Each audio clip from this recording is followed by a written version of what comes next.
Hey, what's up, guys? We are back and we are live and Testing. testing. Welcome back to Landscaping to the Point. You know, it's always fun when we have Josh on here. He's still back in the old age. He found a bunch of AOL trial, entrances. So, I'm going to play a sound for the viewers, and this is exactly what Josh does before the podcast.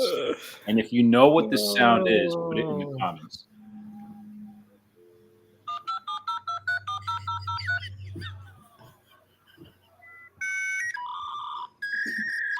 Maya, hang up the phone.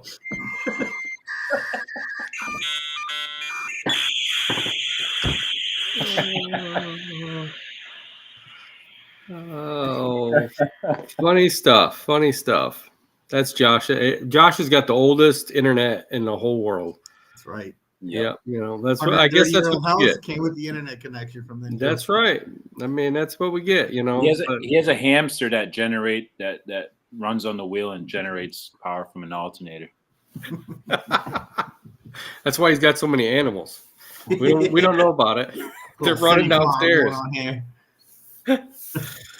Oh, well, welcome everybody to Landscaping the Point. Thanks for watching us. Thanks for listening to us wherever you're listening to us or watching us. Thanks for everybody that's over on Instagram right now listening and watching to us.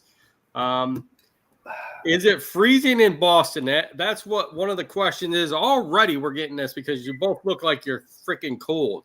Is it like 50s there or 40s? Like, is it going to snow next week or what? Josh, JC, what's going on over there?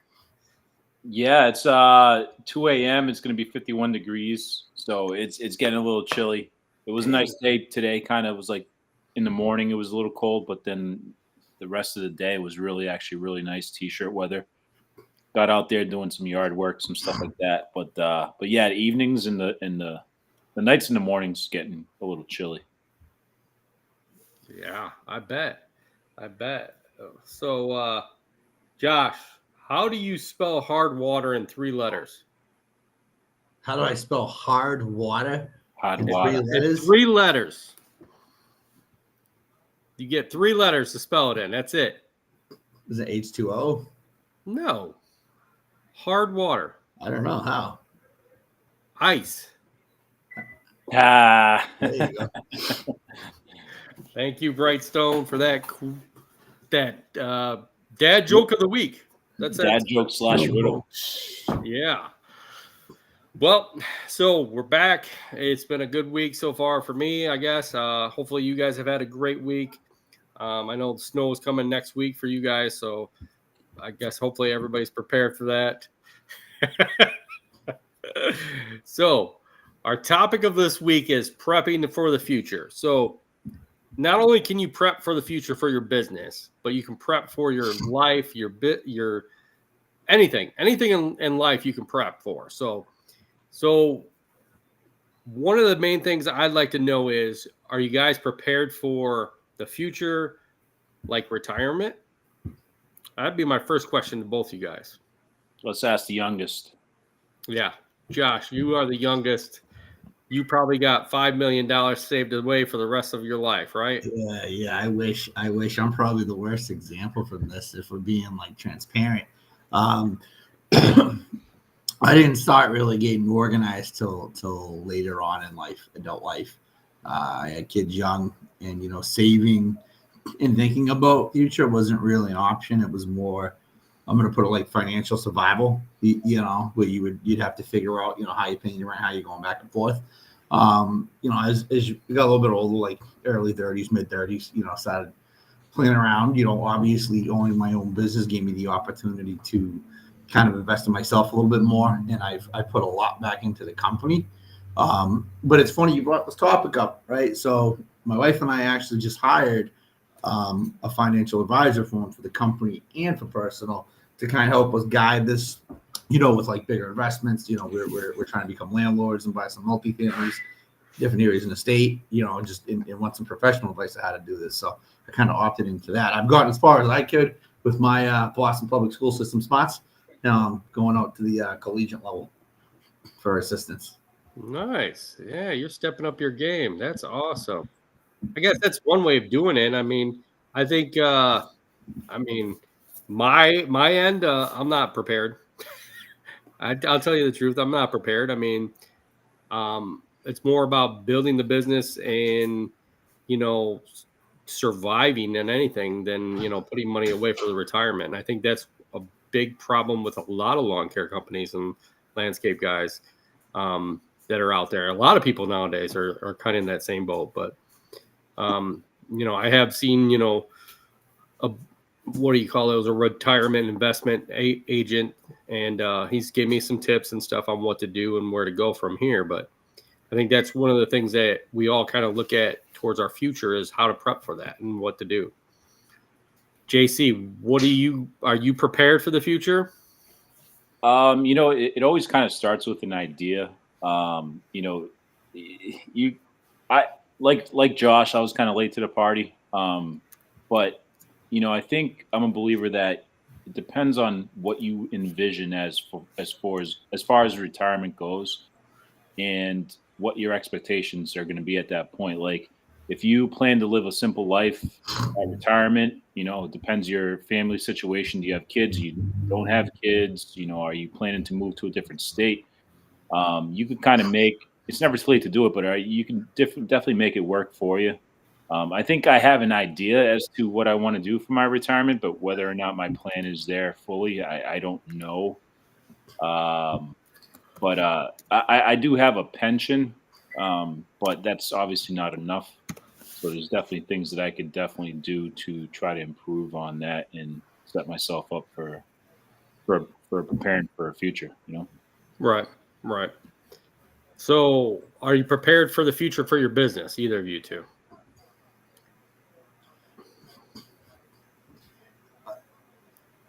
My plan, yeah. I mean, for me, that's kind of hard to say. There's been a lot of pivoting over the years, man, and that's kind of hard to look forward to. I do have plans and goals within like that 3 to 5 year mark, and they change. But yeah, I have a vision, and I have plans, and kind of building the financial advising firm into the element will help me kind of build that in a more structured way than that I'm used to. Yeah, I'd say I'm comfortable with where it's going. I don't think there's like a master plan, but I have goals that I want to shoot for. That's awesome. JC, do you have goals that you're shooting for the future? You're doing business and doing where you work and everything and all that. Yeah, 100%. I plan on retiring in about 12 years. I'll be 54 years old. If I do everything right, I'll be moving out of Massachusetts, selling my house, and using the equity to buy a smaller house cash and then travel the world. So I definitely have a plan. It's just whether or not I'll be able to get to that point. But yeah, the idea is there. It's just something to work towards. Every day you learn something different. I think I definitely want to try to start investing more money on other things. But yeah, we'll see how it goes. Yeah, I really do. I mean, I think it's a good goal to have, is to be able to go, from here on out and to grow your business or be able to have something to look forward to in the future. And I think everybody, like Josh, like you said, your goals have pivoted throughout the years, and as your business grows, you kind of decide to go certain ways or go back to a certain way that everything was going. And I think that's one good way of prepping for the future, is be able to always look at this. Do you guys look at towards the end of every year? Do you guys kind of look at where your goals are for the next year or for 5 years? Do you rearrange what you've had set up and all that? Yeah, I definitely do. I don't believe in the whole New Year's resolution crap. Like, new year, new me, I'm going to do things differently like that. I think goals and ideas come and change all the time. You maybe, as long as you're working towards something, I think you're in a good place. But you always have to evaluate and reevaluate things that you've done to kind of gear them towards where you want them to be. yeah, I think you always have to kind of keep that mindset that you're changing and always thinking about stuff on a year to year basis, a month by month basis, what your goals are for the day, even, like what you want to do on a weekend. I want to get this done, Right, right. Josh, you are you changing your goals year to year? Oh, yeah. Yeah. Yeah. Probably Okay. fucking day to day at this point, to be honest with Yeah. you. I again, like JC said, I'm not big on the, I make small goals for the new year, but I mean, what difference is, December 31st from January 1st that you can't do it right then and there, But Right. yeah, Right. I mean, it constantly changes. Honestly, being business owners, it's your income can change year to year depending on where you're at, what type of, economic climate you're in. So yeah, I mean, you got to constantly adjust. The big stuff, I try to stay on course, and just find a way to get, there might be, if I have a 5-year personal plan for something I want to achieve, I might have a fucking shitty year, and between injuries, financial, whatnot, and it might have to be postponed for a year or two, and there's nothing wrong with that. You just have to find a way to get back on track with it. So Right. Right. I agree with you on that. I mean, I really do agree with you on that. I think it's good to be able to continuously have goals and look at them every day or month or like you said, sometimes it's day to day. It's easier to say like, okay, this is what I want to achieve in 5 years from now. So what do I got to do today to kind of get to that point? Sometimes it's easier that way than trying to wait till the last minute and kind of say, oh, I need to get that now because I wanted that 5 years ago, but now I'm at that point where I need to get it because I need it for tomorrow. So I think it's always good to prepare and prep for that future as soon as you can. So Josh, prepping for future, and you've been talking to the big league about saving and retirement and all that. What are some of the tips that he's been kind of giving you? well, I just signed up for this, so there's really no tips. I gotta pay my first step, but no tips from that. But I mean, as far as savings and retirement, I mean, this goes out to all the cellar dwellers in their mom's basement right now, jerking off to their sister's pitches. At a young age, you always told like put what 20% of your paycheck away. Right. For me, that wasn't an option. That 20% was gas money, that 20% was groceries. $100 here, $5 there. It just, and I'm sure there was stupid shit between buying cigarettes or beer or something you could have gave up. But when you're young, you're not thinking that. Would have been nice to maybe have some more financial literacy. Growing up between school, parents give me a little bit more.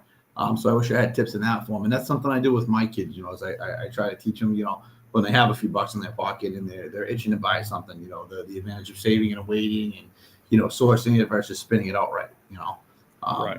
My college age kid, we just talked about cars and, she wanted to buy a classic car and restore it, we kind of went back and forth on, practicality of buying a first car or whatnot. So I think not so much, tips for now, but, tips for people that have maybe nieces, nephews, sons, daughters, educate them a little bit more where it wasn't there for us. Or you could be in your mom's basement, subscribe. Right. Shit. Right. Or in the attic, one of the two. I mean, yeah. The attic guy's all right. Yeah. Okay. I get that. So if someone came to you and said, where, that they're getting ready to start and they want to prep for the future, say, and they want to be like you, big time, because you're the big time, Josh. You're higher than anybody else in this business, and they want to prep and be that big guy within 5 years. What kind of stuff would you tell them to do, or do you have any good advice that you could give them to kind of get to that point? Throw it back into the company. You gotta like. You'll have the one thing I realized is a lot of guys that have been in the business since like I was born. The one thing they gave me was, the more you invest into the company, the more it's going to get back to you.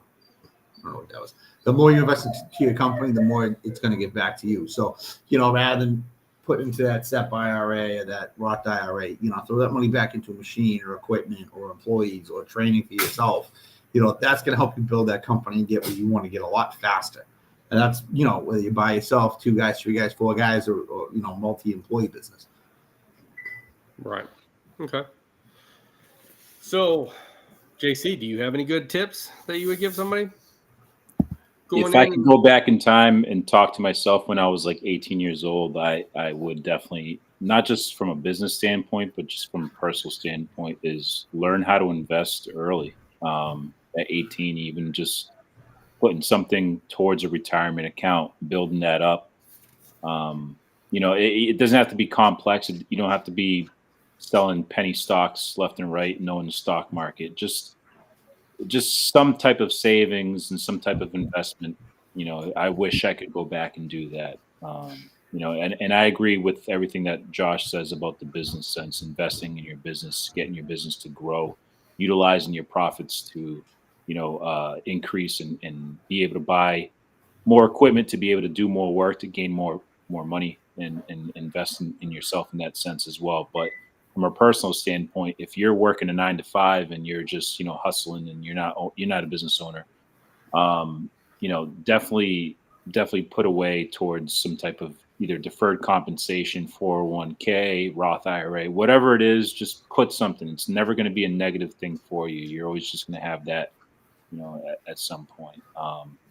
But it's funny that this topic that we're talking about today doesn't necessarily mean isn't necessarily meant for just one topic as far as business. Like, I look at the word prepping, and lately I've started watching a lot of YouTube videos about people that have been prepping, like, for disasters, or Right. prepping for, like, the apocalypse, and like some of that stuff, like, is kind of cool because, like, they teach you some, like, life lessons, how to make a fire and how to survive a night in the woods and things you should have, like everyday carries and stuff like that. So, not to flip it on you with the topic, No, you're fine. but I've found an interest in some of those things lately as well too. Yeah, I mean, I think there's many ways that you can prep. I mean, that is a good thing to prep for, is, the future, because you don't know. I mean, look at, what just came through North Carolina, and now we got a Category 3 coming through, the middle of Florida. Brightstone's right in the middle of the way. There's a lot of our guys and friends that we know down there that are going to get hit, and if they haven't been hit through North Carolina, they're going to get hit through Florida. I mean, that's one thing you can kind of prep for if you prep ahead of time for all that stuff, like you said, prepping, to know how to light a fire, how to get shelter, how to have food ahead of time. It's one of those things. I think we did it back in years and years ago. A lot of us prepping for, Y2K and the world just ending. But now it's like, do you prep for a disaster? I think you should. I mean, I think you should have stuff ahead, it's like you prep for your business by having oil and stuff. Do you prep for yourself to have food for 2 months? I think we all should be doing that. Josh, do you prep? Do you buy cans of beans at discount prices and store them in your attic? He throws them on the ground. I buy them in general, dude. I prep. I got non-perishable foods and shit galore, dude.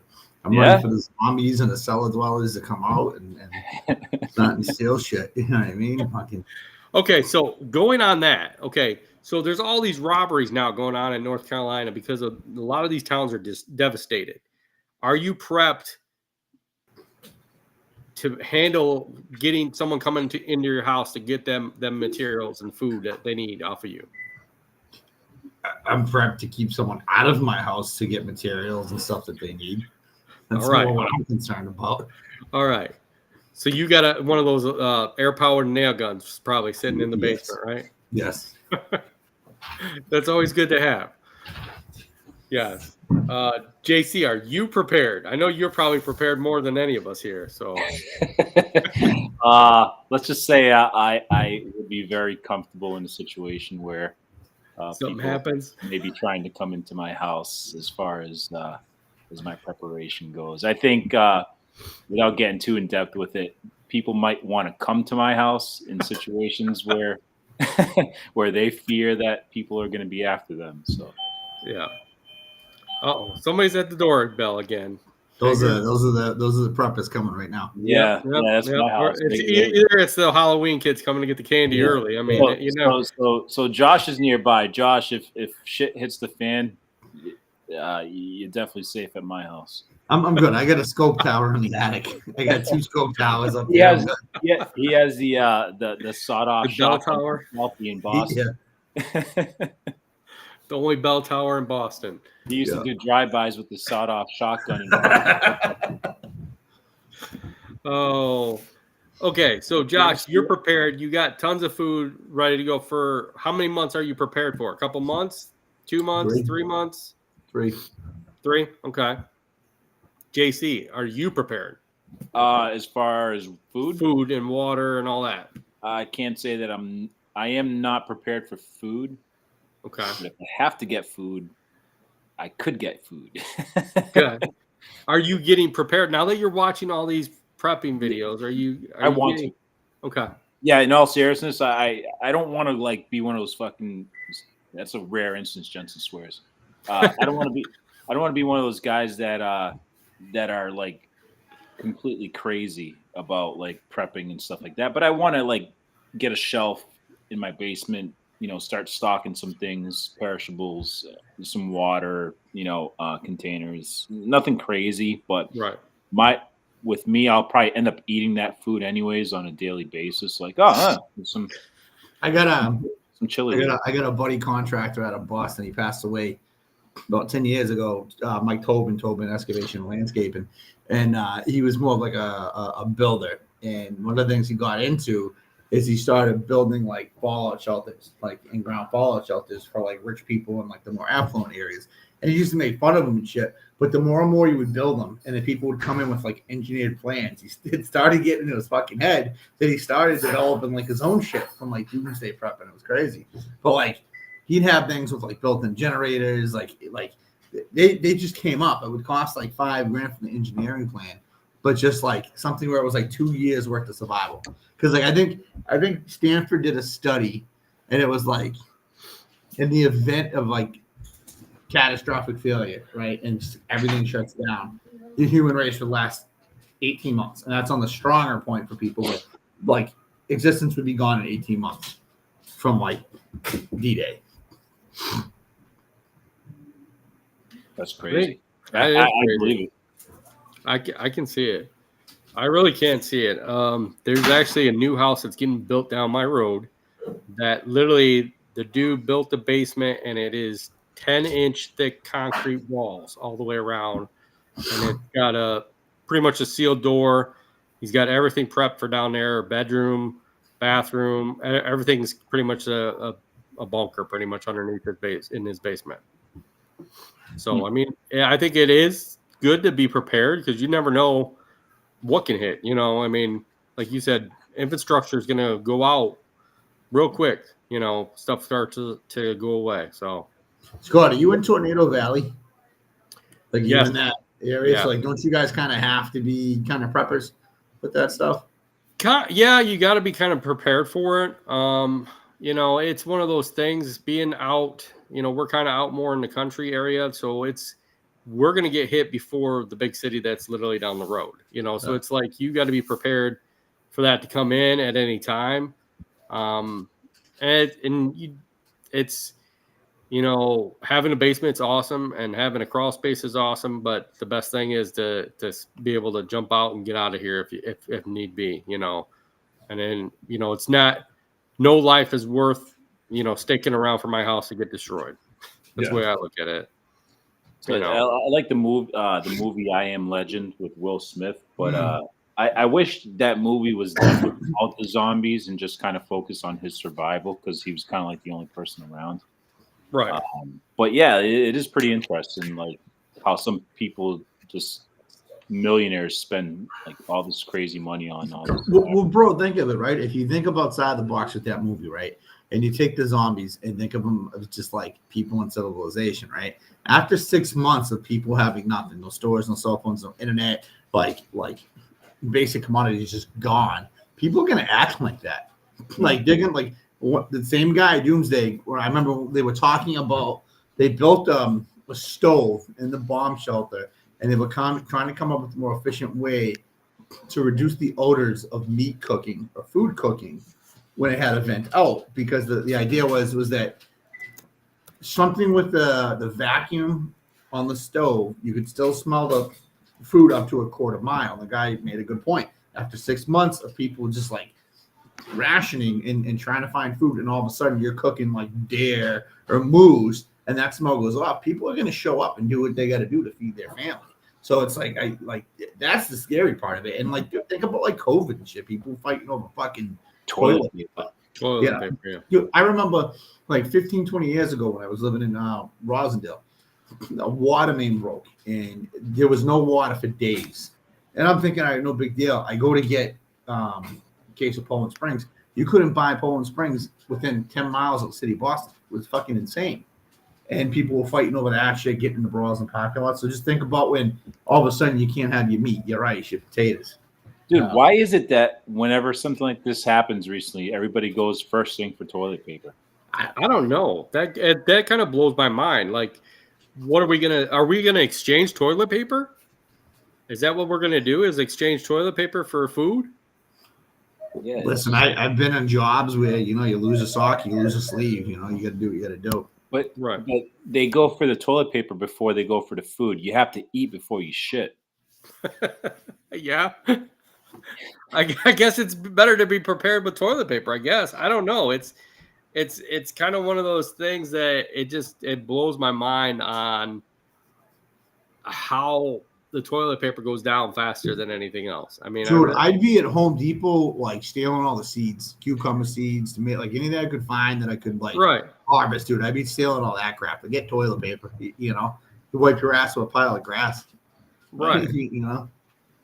Yeah, that would be very last thing I'd be looking for. I mean, if anything, you're going to go steal all the, and get all the clothes you can because you could cut them up and wipe your ass with that, instead of having to worry about toilet paper. There's tons of different things that you can worry about than toilet paper. I don't get it why everybody goes for toilet paper. But it shows you where people's minds would be. Someone would fucking shoot you over a fucking case of toilet paper. Yeah. Just doesn't make sense. It doesn't make sense. I'll be cooking my steaks.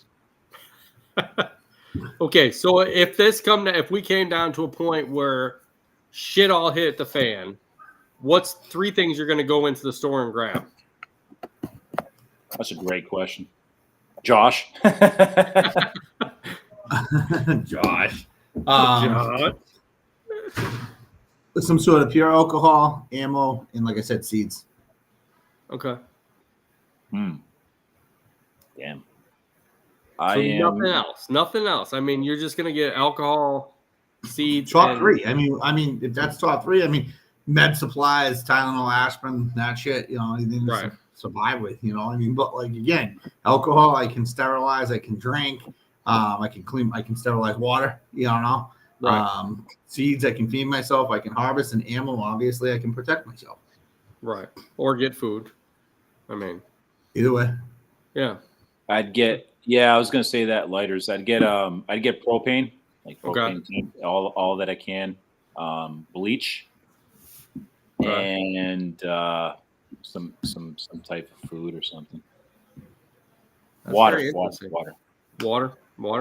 I'm not worried about water because you're going to be able to find water. I mean, there's plenty. You got to sterilize it somehow. Yeah, So I mean, that's something that I think I'm not going to worry about because we could be able to sterilize it. I'd probably get a couple life straws would be the main thing, so I can sterilize the water, and then I would say probably canned food, and then probably ammo, like you said, just kind of to have that be able to protect myself and be able to get food. I have tons of different pieces of weaponry to get food because I hunt, so I don't think there's going to be any issues with that. But I think food is one of the main sources you're going to need, and be able to have water. So would you help any of your neighbors? Oh, that's a very hard question. I would. There's a couple down my road I would. There's one that's he's kind of a good friend, and then there's another one that they're good friends too, that they have animals. So I think I would protect them if they needed, or help them out if needed be. And I think they would do the same thing for me. You guys, would you protect your neighbors? No.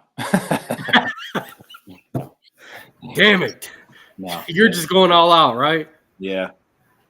Yeah, unless your family and like you guys, no. Okay.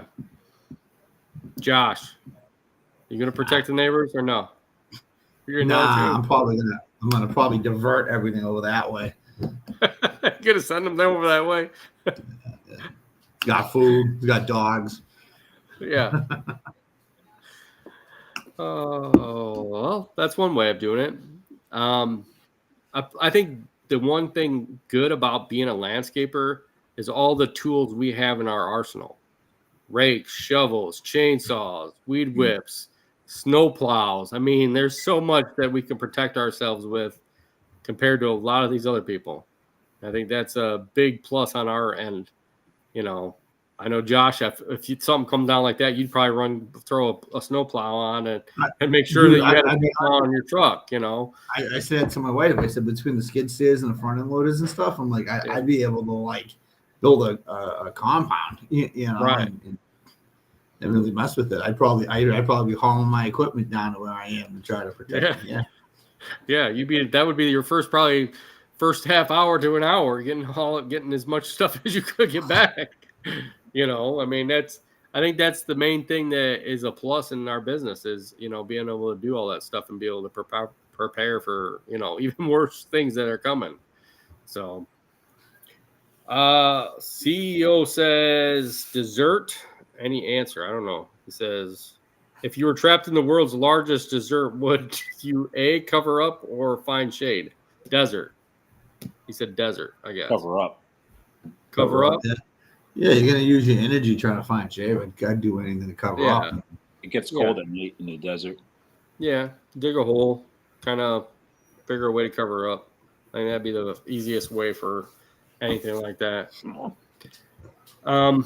Okay, so now we're preparing for disasters. If you knew that there was a disaster coming your way and you had 3 hours, I know both of you being close to Boston and Josh being in Boston, would you leave the city or would you hunker down where you're at? Oh, I mean, I'd definitely leave the city. I'd stay away from people as much as possible. Yeah, I'd be up in the woods of Maine somewhere, in New Hampshire, Vermont. Yeah. Okay. So pretty much knowing that you had time, you'd hurry up and pack up and get the hell out of Dodge. Yeah, beat everybody to the punch. Okay. Yep. I agree with you. I mean, I think that'd be the best way. I think with me being out in the country more, I think I would hunker down where I'm at. A lot of my property is fenced off, and there's a lot of, you know, ways I could booby trap a lot of things real quick. So I think I would stick where I'm at. I'm not having to worry about that too much.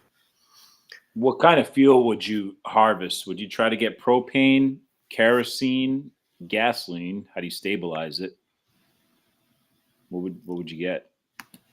I would say, that's a hard one, dude. Our house is heated by propane, so I think propane would be the one I would try to get and try to keep more of.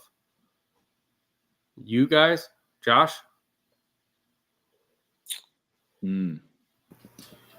I'd say the diesel system, because the diesel systems, you know, you can convert to alternative fuels easier than like gas or propane. So like if you had to do something, say like we had to come up to you and invade your cornfields or something and harvest your corn and make fuel, it's easier to convert a diesel system than it is kerosene, gasoline, propane, anything like that. Okay. They sell those generators that are like dual generators, so you could use propane or gasoline in them. Those are pretty cool. I wanted to get myself one of those. That would be a good, you know, addition to you know, having on hand. So now going into prepping, I know Josh is a big prepper. Josh, do you have a bug out bag? Yeah, we talked about this before. What's in it? Can't say. I've added to it since the last time we've talked. I don't want to say. All right. What percentage of it is weed? That's why I can't say. 50%. 50%. I'm saying right now. It's legal here. A good pocket of it is, yeah. Break it, crack, smoking it in the event of emergency. Exactly. Everything's cool. It's emergency weed. Oh, okay. So you got food, you got water in there. You probably got lighters. First aid shit. Again, First aid, alcohol, yeah. Weaponry. Yeah. I am actually looking to grab another K-bar either tonight or tomorrow night. I'm a fan of K-bar knives. I didn't think what else is there. It's in my basement door. My wife thinks I'm crazy, but I've been in a while. But yeah, I've added some other stuff for protection wise. I think it all comes down to protection at the end of the day. I mean, you're gonna have to protect yourself from food. You're gonna have to protect yourself to get food. I feel like if you don't have a weapon, a knife, a gun, or something, Mickey Mouse of some sort, you're in trouble. No one had a fight. It's only gonna take you so far. Yeah. Yeah, I think you got to have enough stuff in there. JC, have you started a bug out bag yet, or? I can't say that I do, but I know where everything is, and it's within quick access. But yeah, I definitely want to make a bug out bag. No, but going back to the food for sure, I definitely want to start prepping some stuff just for myself. You know, I don't want to put a burden on trying to prepare myself to host other people here, even if it is family members. I think it's, you know, I don't know how long you should have or how much food you should have to prepare, but have you guys ever had an MRE? Yeah, I've had them before. My brother used to be when I started my bug out bag. My brother said to carry a bunch of those in it. But I went with these protein bars that actually will give you enough protein to actually let you survive off for about 2 weeks. Yeah, people say like to get rice, get beans, get some canned food because some of them have like expiration dates. But right, yeah, I think it's good to have a bunch of different things on hand. All right, so going towards the future. Now we prepped and everything. Let's step back and let's say you got our 401ks loaded before the zombie apocalypse. So right, yeah. So make sure you have your 401k.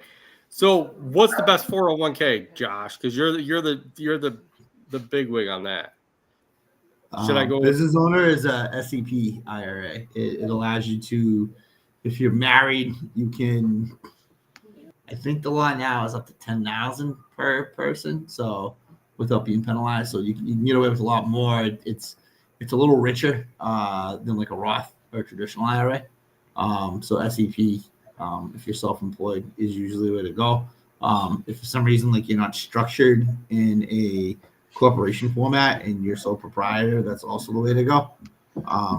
Helps on a tax benefit too with that. So, and that's the only one that you can max out. Typically, I think they upped it to like $7,500 is traditional right now per person in a household. So SEP. That's awesome. I mean, that's good information for people that are looking to do that, with their business. I think everybody as an owner should be able to start saving some money eventually, and I think that's what you got to do is start looking into that stuff as you get growing in your business. So what's one thing prepping for the future that you need to add to your business, Josh? Would you say equipment would be better, or working on processes or employees? Where I'm at right now, the biggest issue I'm having is cash flow, and that's a completely transparent issue that I feel a lot of guys won't mention. I'm at that point where like the growth is there, but financially I'm going to have to take on debt.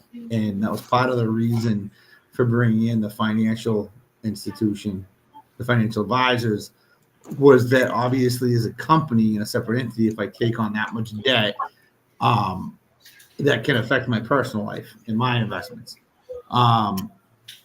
So I think what my wife and I have done right now is trying to get expert opinions is the best course of action for us to grow.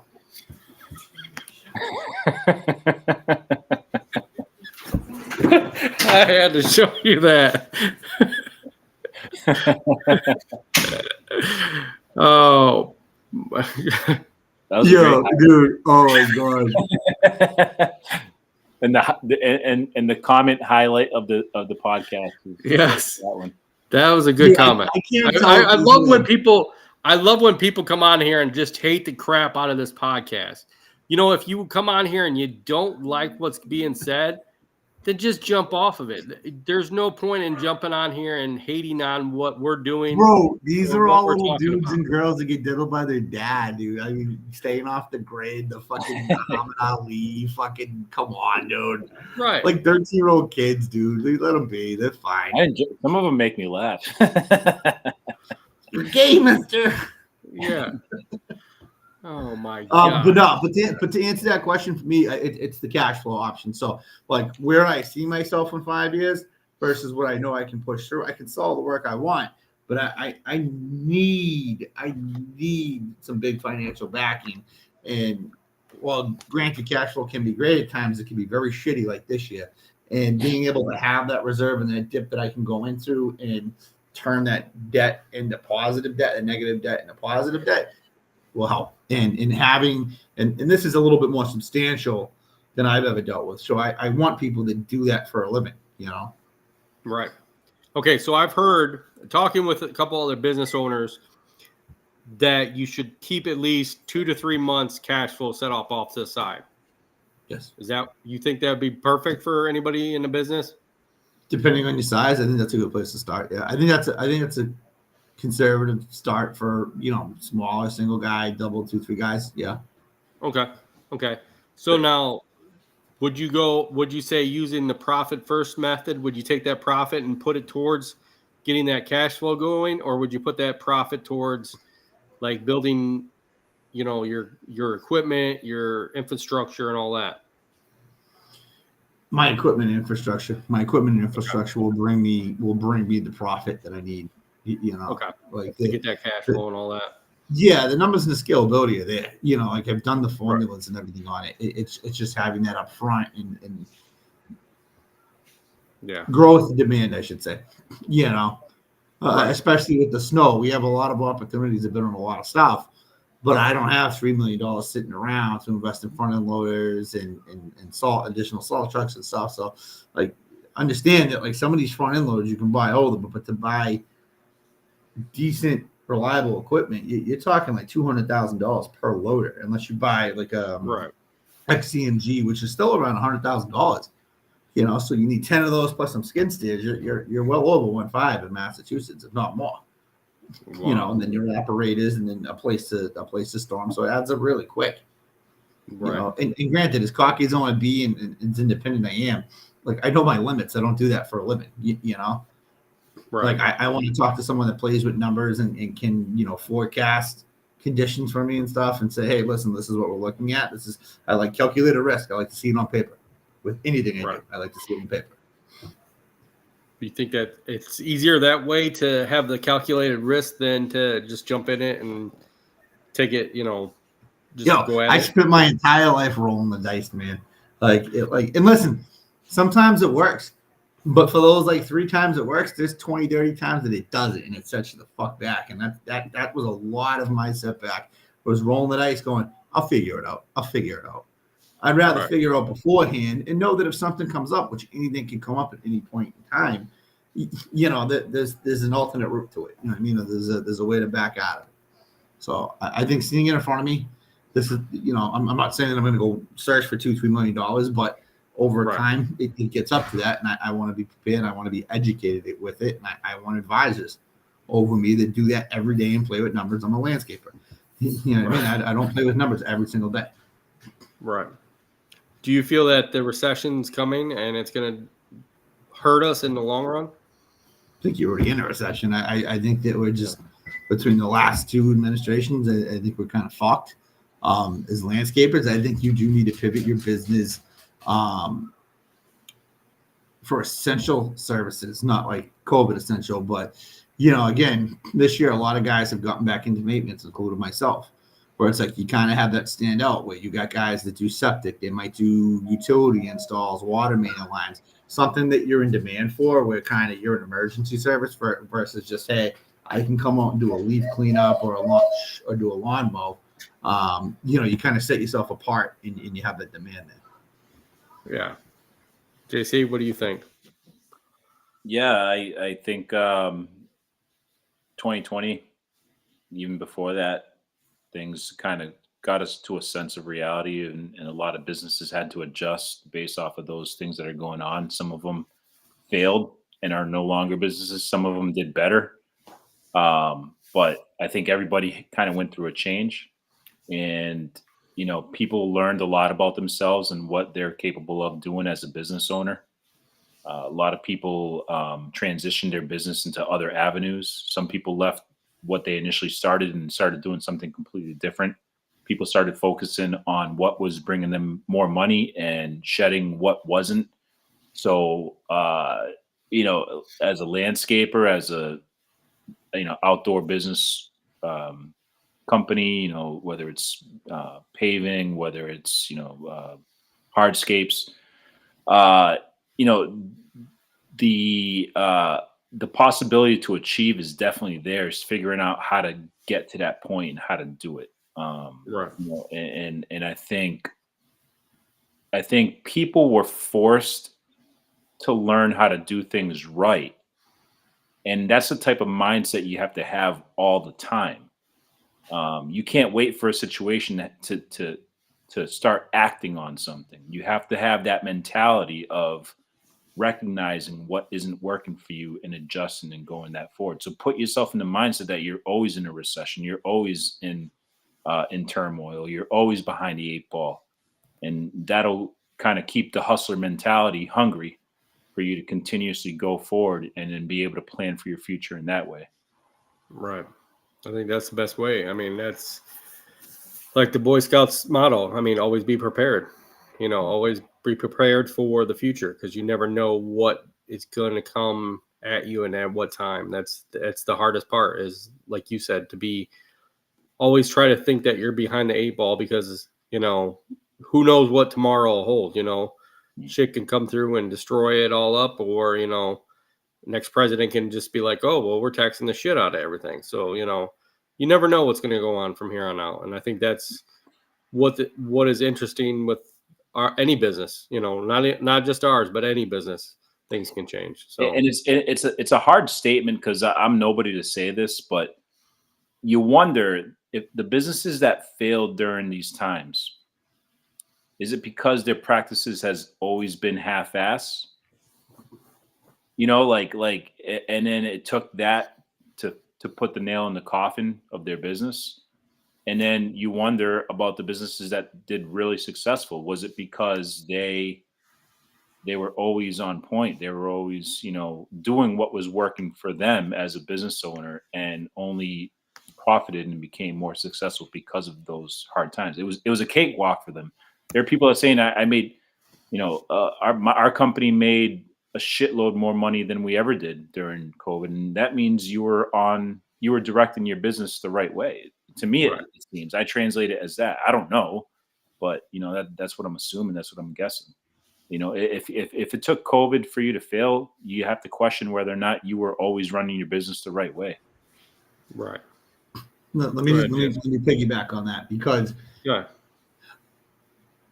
if we're talking service-based industries outdoor, I don't think many companies failed during COVID. I think many companies flourished, and I think that was the lipstick on a pig model, where people didn't market, people didn't strategize with their business. And now in 2024, where things have calmed down and the economy sucks, people are starting to feel the edge of that throughout all the industries. So like the way I joke around with my guys, we're in 2021 right now, or 2020, because it went from 2019 to 2024. That Right. 2020, 21, 22, 23, that was all blur because people didn't spend money like that. You know, Right. they weren't going anywhere. So people weren't spending money on lavish vacations. You were able to refi your house at a 2% interest rate and clear, you know, $300,000-$400,000 in some of these houses. People have a lot of money to spend. Now a lot of people are gridlocked in that. So this woman here, Lori Wagner, she had a daycare. Right. I understand a business like that going down because that's hard. You need people in your base in your business. You need kids showing up to do it. People aren't going to drop their kids off. We're outdoor service-based industry. We flourished. Painters, plumbers, general contractors, landscapers all built their business around this rush, but didn't focus on, you know, the what ifs. A lot of kids that started their business in 2020 are starting to die out now. But you go to the guys that started their business in the 80s, 90s, and 2000s that have dealt with, you know, the 80s recessions, 96, 2008, all felt that. Just like Jensen just said, you really just kept that streamline. You found what would work with you, and you just weathered the storm. And that's why they stay successful and on board, and they've been in business for 20 plus years. Yeah, it's one of those things. I agree. It's hard. Well, I'm sorry for Lori that she, you know, lost her business because of that. And I feel like, yeah, it helps a lot of the businesses out like us that have been around for years. And just like you said, Josh, you know, some that started right then and right after that, you know, it hurt them because they didn't know how to take it from that point because they didn't market it enough and didn't get out there. And I feel like there's still a lot of companies that nowadays are jumping into it and not knowing the right numbers, not marketing it the right way to continue to grow their business. And that's, you know, where us that have been in for years know where that is and know how to continue to grow. And I think what you're going to see is like, so, you know, the business owners like Lori and a lot of the restaurants and small, let's call them eateries, cafes and stuff that went out of business in those first 3 months. And, you know, we kind of took off. I think a lot of us are going to start feeling that effect where like now, like, you know, you base your business off of like $500,000, $1 million of gross income. And now you're like at a fraction of that because everybody's jumping back into maintenance. You know, everybody's pulling out of hardscape because the money's not there and it's becoming competitive. And, you know, you might have, you know, $7,000 a month worth of truck and equipment payments, and you can't foot that. Now you're doing things for little to nothing. So I think it's like we'll call this like a general contracting industry as a whole. We'll call it the umbrella, where everything outdoor and labor intense service based industry falls under that umbrella. I think you're going to start hitting a very hard ripple. I mean, look at Facebook Marketplace. Trucks that were $30,000 3 years ago are now back down to $9,000-$10,000.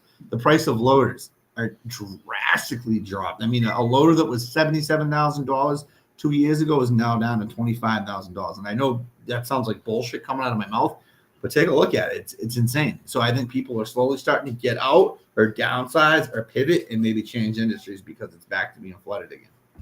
Right. Do you feel like if it keeps going the way it's going now, do you feel that the companies like the mower companies, the construction companies that make, you know, Cat and all that will change their pricing down? They already are. Okay. So I feel like they're still kind of high, and I feel some of them are up there with their pricing that, you know, the COVID pricing's gone. Things are starting to come down with the rate coming down. So again, a lot of these companies live off borrowed money. Even the Cats, though, they're not borrowing that commercial money at the interest rate that it's in. So once things start coming down, you'll see that throw. But even right now, Kubota has some sort of crazy deal right now where it's like $99 for the winter rate, where you pay $99 in the summer or the winter, and then $2,500 on the off season, whatever your off season is. So that they're trying to be competitive. You know, Case, the manufacturer, is starting to make a big comeback. You know, as far as like their durability and dependability have gone up, you know, in their price per customer. I can tell you right now, Caterpillar on the 259 D3s. So the 259 D3s were like roughly 70 to 90 out the door, depending on what options you got. They stopped making that model, so you could pick one of those up for like 55, 60 right now. And the new models, I think, are capping around 70. So that's already like probably like a 5% decrease. I think the used equipment and the used truck market is starting to die down a little bit. I think those numbers